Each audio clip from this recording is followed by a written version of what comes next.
Laut mati, diam yang mengajarkan kehidupan.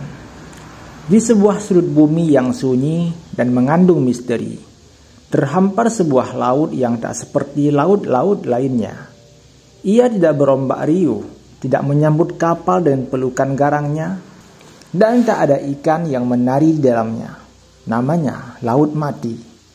Namanya terdengar pilu, seakan menyeratkan kesepian yang panjang. Tapi di balik kesunyiannya tersimpan pesan mendalam yang tak banyak orang sadari. Laut ini terletak di perbatasan Yordania dan Palestina, menjadi titik terendah di permukaan bumi, sekitar 430 meter di bawah permukaan laut. Ia disebut mati bukan karena tak ada kehidupan sama sekali, tapi karena kadar garamnya yang sangat tinggi, hampir 10 kali lebih asin dari laut biasa. Kadar garam ini membuat hampir semua bentuk kehidupan tak bisa bertahan. Tak ada ikan di dalamnya, tak ada terumbu karang, dan tak ada tumbuhan laut. Tetapi apakah ia benar-benar mati? Laut mati mungkin tak memiliki kehidupan seperti laut lainnya, namun ia menghidupkan banyak jiwa yang datang. Lumpur hitamnya kaya mineral, dipercaya menyembuhkan dan meremajakan kulit.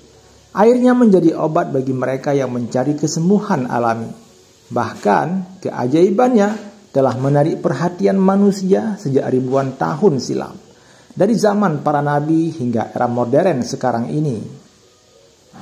Mengapa ia begitu asin hingga tak bisa memberikan nafas pada makhluk di dalamnya? Itulah keunikan laut mati.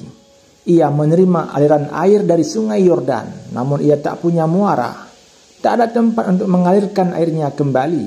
Ia hanya menerima, menampung, dan terus menahan.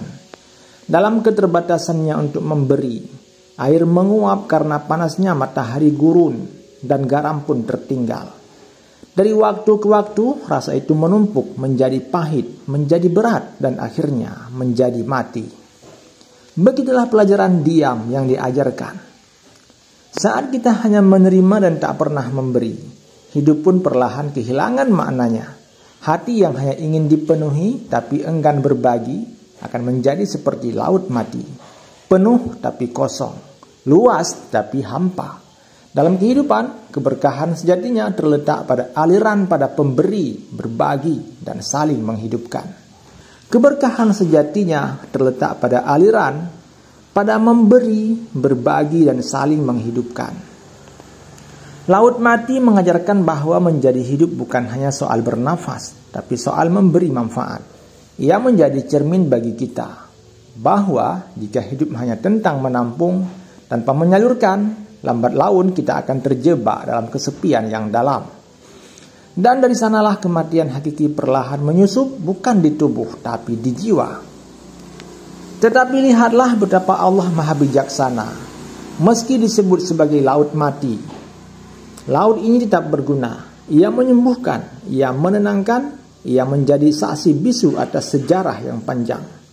Bahkan tempat ini disebut-sebut dalam kisah kaum Nabi Lut sebagai tanda kebinasaan atas kesombongan dan pelanggaran manusia. Seolah ingin mengingatkan kita bahwa ketika manusia berhenti berjalan di jalan kebenaran, maka kehidupan pun perlahan akan memudar. Begitulah laut mati yang sejatinya tak benar-benar mati. Ia hanya diam mengingatkan dengan caranya sendiri bahwa dalam keheningan tersimpan pelajaran, dalam kefanaan ada tanda kebesaran, dan dalam apa yang disebut mati mungkin tersimpan kehidupan yang lebih dalam, lebih bermakna, dan lebih abadi.